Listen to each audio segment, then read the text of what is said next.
Review is created to empower movies, and movies itself. And today I have my special guest.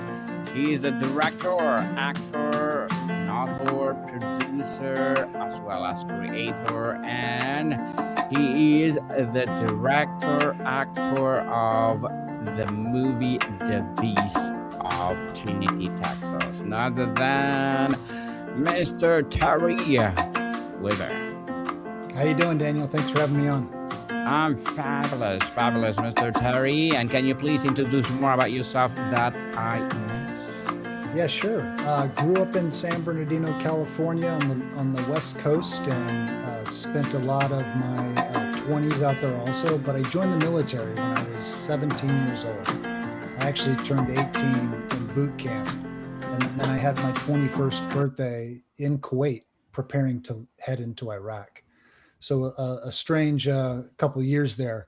I got out of the military, and I like to tell people I was a 25-year overnight success because I've had tons of jobs in between, and ultimately I landed in this space of creating, and I love it. I love storytelling. I've written 5 books, and I've written 2 movie scripts. One of them I produced and directed and acted in, and that's the one that we're looking at here, The Beast of Trinity, Texas.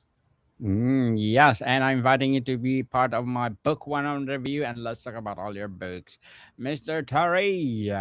So you serve as a Navy corpsman in Kuwait and Iraq, a world of life and death, urgency, protocol, and precision. Now you've written, directed, and started a feature film with 200 people. When you look back, what is the through line that connected those two chapters? Was there's something in chaos of the battlefield that prepared you for the chaos of a film set. Well, I'd say if you can maintain your composure when you're getting shot at, and explosions are going off, and people are trying to kill you, then you can probably maintain your composure on a movie set. However, sometimes it's difficult, and in a lot of different situations. So I would say that if nothing else, being in the military taught me how to maintain composure and stay calm under pressure. And you can be nervous, and you can be excited, and you can be frustrated, but you don't have to let that come through in your actions. And a lot of the other producers in the film said that I seemed cool throughout the entire time, but on the inside, there was a lot of pressure, especially leading up to the film. So I would say that's probably the through line. And for people out there that have aspirations to write a book or make a movie or doing anything incredible, what you should do is look back at your past and count up your wins, because what I've noticed is I've counted my wins in my past, and that's given me the confidence to tackle harder things in life. You just have to run the wins through your head, and you can apply the same methodology you do in those wins to bigger things. And there's this quote that I really love that I want to share with you. It comes from a niece Nin. She's passed away. She's an author. She says, "Life expands and contracts in proportion to your courage." I always share that with people who are entrepreneurial in nature.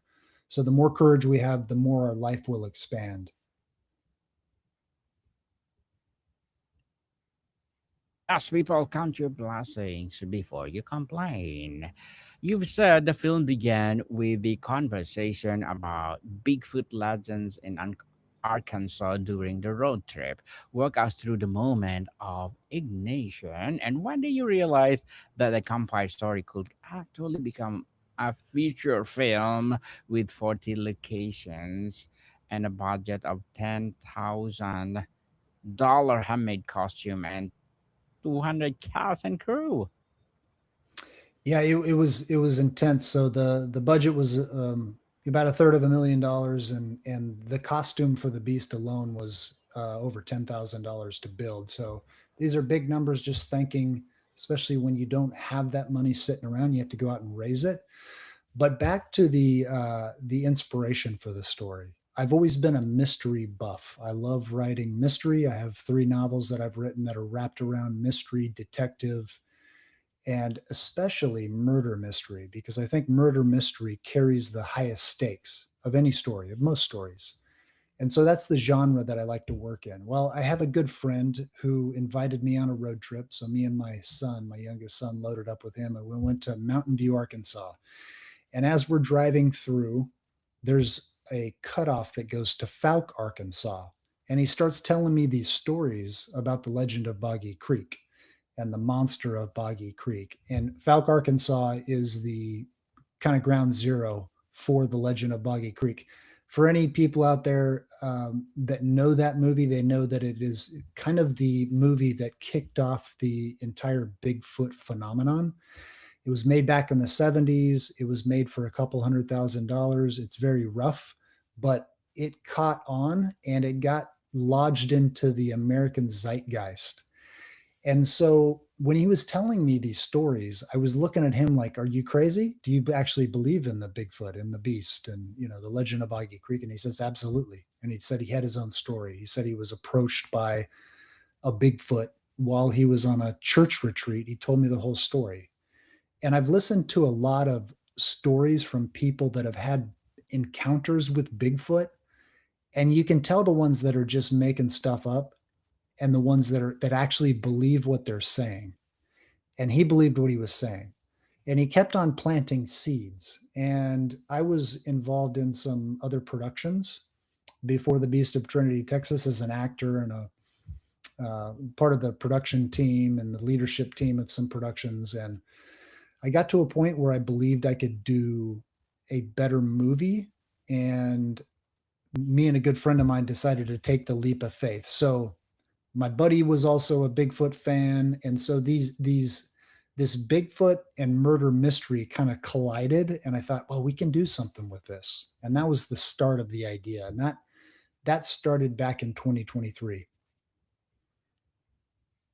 Well, congratulations, Mr. Terry. You did it. You reunited with your fellow Navy corpsman, Dr. Trevor Guerra, after losing touch for a decade. He went to film school, you went into sales and ministry.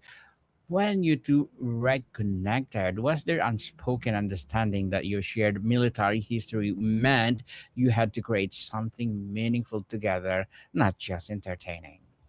Oh, absolutely. So this story has a lot to do with our backstory as corpsmen, as military veterans, and there's a common theme in the story that a lot of veterans have in their life. That's why it's spreading in the veteran community, because they can see similarities to this main character. So while we were writing this fictional tale, we pulled a lot from our history. And he and I both served in Iraq together. He's an incredible guy. We have a great history together. And we wanted to not only make a movie that's entertaining, but make something that's meaningful. So while it is a fictional story, a lot of our lives are wrapped up in these characters.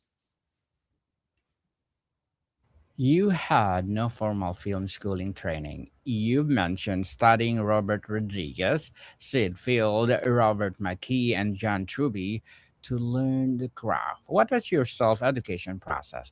How do you teach yourself filmmaking when you don't know what you don't know? Well, that's interesting. That's a great question. You've done some great research, so I applaud you on that. The Thank you. ability the ability to write a script started with me preparing to act in another TV show. There was a TV show that I acted in back in 2019 called Breaking Strongholds, and I was cast as the lead in a show about a detective. And along with other ways to prepare for that role, which include going and shadowing police officers, I started to write a backstory. And so I got into this backstory and I loved it so much that I wrote a novel based on the backstory of this character. That was my first fiction novel. It's called A Dark Day in Texas. And thinking about acting and thinking about building a story at the same time, there's actually a process that you go through where you're envisioning these characters, and it's very comparable to directing a movie when you're writing a novel. Now, not many people connect these things, but it's very similar. So as you're going through and writing characters, you're actually imagining them walking through rooms, driving down streets. And if you think about it, you can actually see a camera in your mind if you wanted to. It could be up close to the car, like maybe a medium shot of just a window. What I'm trying to point out is many people that have written novels and books and fictional tales have actually directed somewhat of a movie in their mind when they were making the story. Now, you got to do a lot of other things before you can make a movie, but I would say that's the foundation and realizing that's super important. Also, I would have never been able to make a movie if I wasn't on a movie set. It's just who I am. I got to know all the details. So after being on multiple movie sets and TV shows, that's kind of where I started to develop the confidence. But then writing a script is entirely different than being able to make a movie. They're two separate things, and everything rests on the writing. So I had to become a really good script writer. And that was done by studying the masters like McKee and Truby and Sid Field. Those guys are the masters.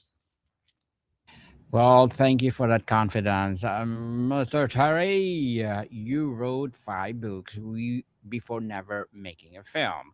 How did learning to tell stories through the words prepare for you telling stories through images? How did the pages teach you that the camera could never give? Mm. So storytelling is very powerful, and that's why I do it. So just the reason I got started in storytelling is because I realized how powerful stories are. I was reading a book by Stephen King, which I recommend to people who aspire to be authors and writers. It's called On Writing by Stephen King. And he talks about the ability that he has as a writer to write something in the past and transport through time and impact people in the future. It's this incredible ability that when you leave something in words, that can actually affect people in the future. I just recently had a friend reach out to me and say, "Man, I just read your novel. This is something I wrote 5 years ago." He said it's the best detective novel I've ever written, and he was asking me about characters, and I had to go back through my memory and try to dig up these details on this characters because I wrote that 5 years ago.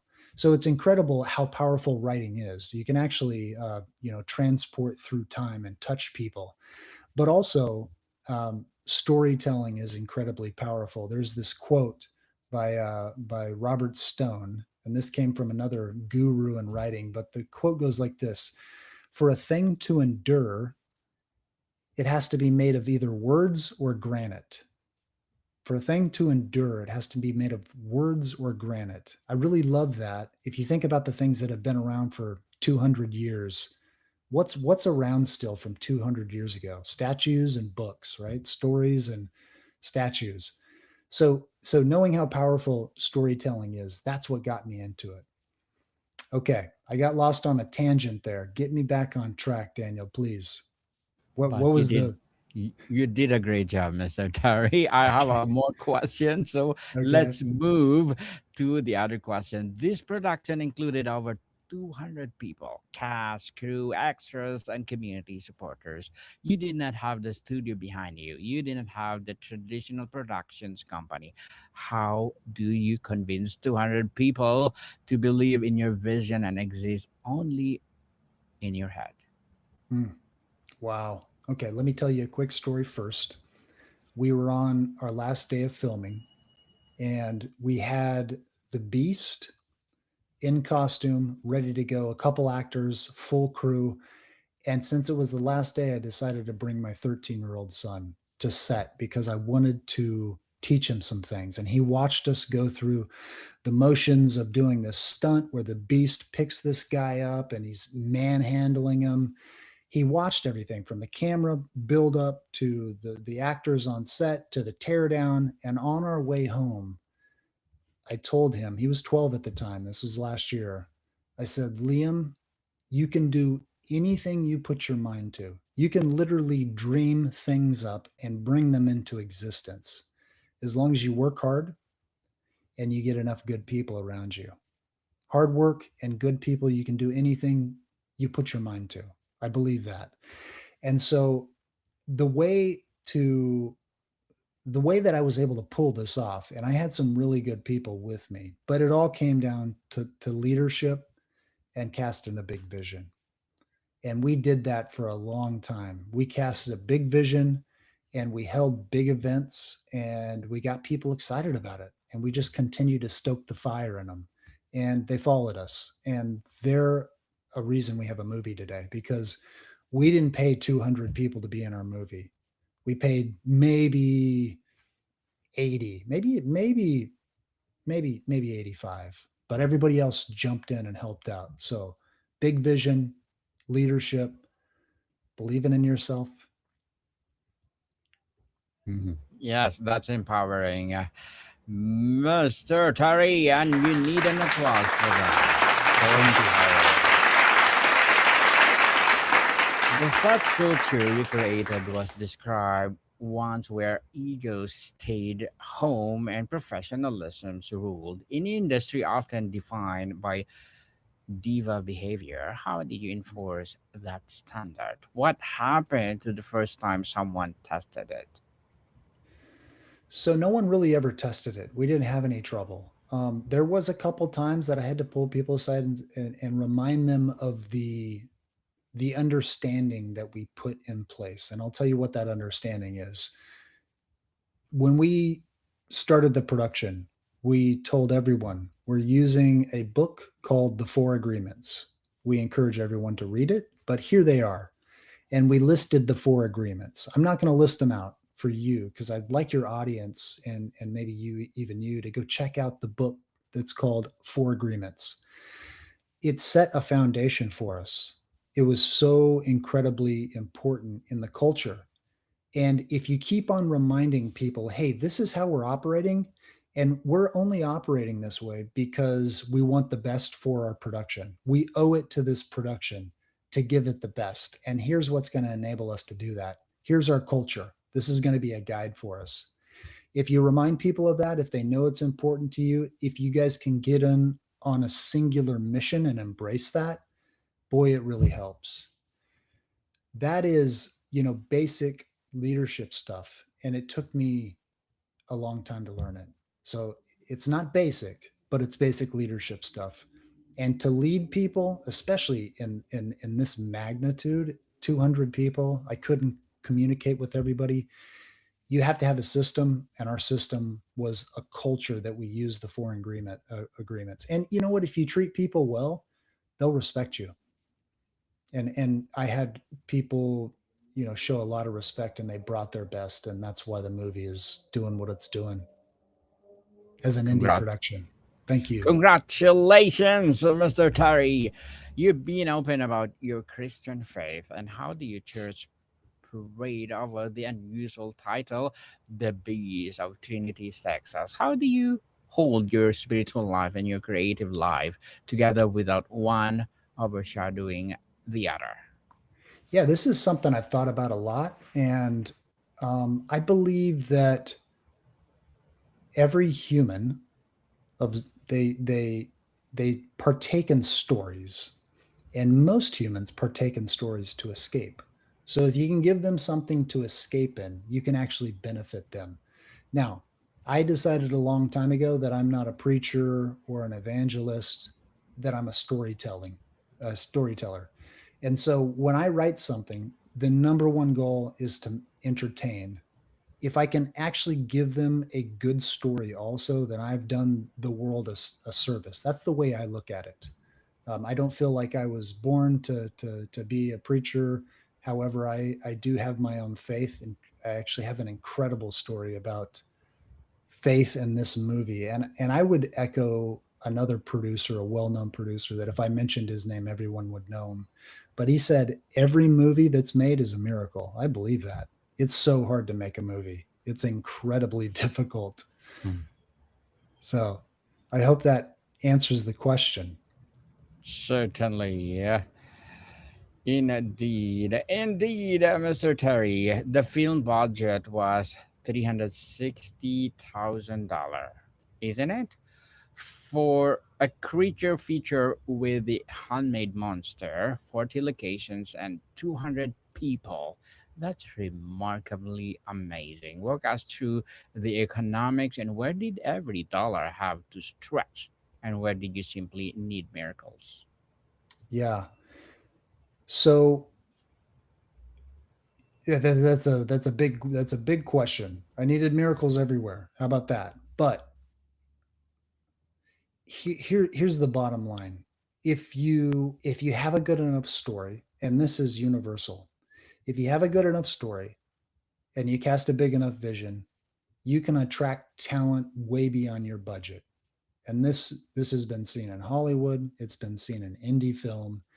Now, I'm not for getting people to act for free, and so I paid all of our actors that were actual actors with name and lines. I paid them, and the extras we couldn't pay. There's just some things you can't do. But the neat thing is a lot of our extras, they had so much fun in this movie that they became a part of the cast. And that typically doesn't happen in a film. These extras took ownership. I mean, some of our extras were out spreading the word, and they came to all the premieres. It's absolutely incredible. Here's how you can do it. Here's how you can stretch your budget. Make sure you value everyone the same. So our lead actor was valued the same as our extras, and we took care of them and we fed them. Now, obviously, our leads, they're trained actors and they had to be paid that way. And so while we didn't pay super high, we were able to pay them and they felt taken care of. We made sure to feed them well. We made sure that they knew they were important. And so I think this goes back to leadership and appreciating people. If you ask a lot of people why they left a job or why they've changed jobs, usually it comes down to they didn't feel appreciated. So that's a huge factor in keeping good talent and attracting good talent is taking care of them. And so relationships are the most important part of life. So that's how we did it. Big question. And again, congratulations for that, Mr. Terry. You did it. You did it. You and your co producer, director Trevor Guerra, both serve as a Navy corpsman with the Marines. You both battled your own demons since returning home. You've been open about recovering from drinking habit. How did making this film together become a part of your healing? Wow, incredible. So let me start by saying everyone has a story to tell. And stories are what make us unique. And we're all gifted, and none of us are the same. Unfortunately, though, fear kicks in and we feel like we have to be anonymous and we have to be the same. But in fact, we're all unique and we all have a story to tell. My story was I got out of the military, and because of childhood stuff and military stuff, I was a mess and I didn't know how to do life. And so I partied and drank and just acted a fool. I was the rock star without the money or the talent to sing or play a guitar. I was that guy. And that led to a dead end road. And thankfully, I found my wife and I had kids. But unfortunately, I took my marriage to the brink of disaster because of those demons that I still had eating away at me. And so um, I tried everything except for God. And when I decided that I was going to turn things over to God, or at least try God, or at least release some control, that's when things started to change. I had to do other things because I was an alcoholic. I had to go to Alcoholics Anonymous, and I had to go through this learning phase of how to deal with life. And so this is not a overnight thing, but if one works hard at it, they can do the work inside that makes them better. And then they have a really cool story, a really cool comeback story to tell. And I think comeback stories are the most incredible stories. So, back to the original question, me and Trevor, we started this thing, we were partners, we went after it, and the pressure got high. And my good friend Trevor, who I served with in the military, who I love, he's like a brother to me. I'll always love him because of our past. He had to step away. So the director role fell on me because we had about 6 weeks until production. So I had to direct the thing, and it'll always be our story because it's about veterans who have struggled after being in the military at war, and so it'll always be our story. So I hope that was an answer, an appropriate answer. Yes, definitely, Mr. Terry. You're already writing your next script, Texas Scenes, a dark detective thriller. You've said you want to come back to crack it to film again. What did experience teach you about what you're capable of, and what do you now believe is a possible that you wouldn't have to dream of before? So just a reminder about that first thing that I talked about when we started. The more you prove to yourself that you can do things, hang on to that experience.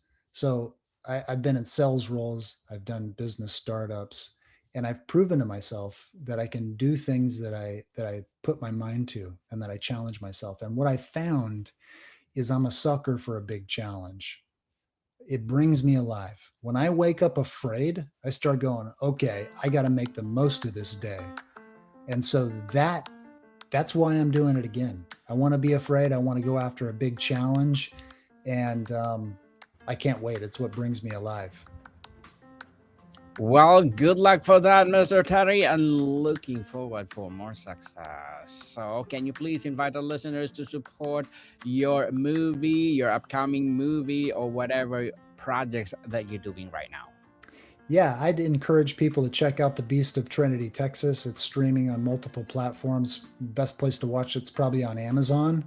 It is the very best that I have to offer the world. It's a fun story, it's entertaining, and it's a good story. And a lot of people work very hard on it. So I hope it entertains you. All my books are on Amazon. That's the best place to get them. And if I can offer you just a little bit of escape and a little bit of entertainment, I'll have done my job. Yes, and thank you for your legacy to the world, Mr. Terry, and looking forward for more and more movies to rise. So, people, let's support Mr. Terry Weaver because if you support him for sure, more movies and movies and movies will come. So, Mr. Terry, thank you so much for your time. Thank you, Daniel. You're most welcome, and more to come, people. See you soon. You're most welcome to come back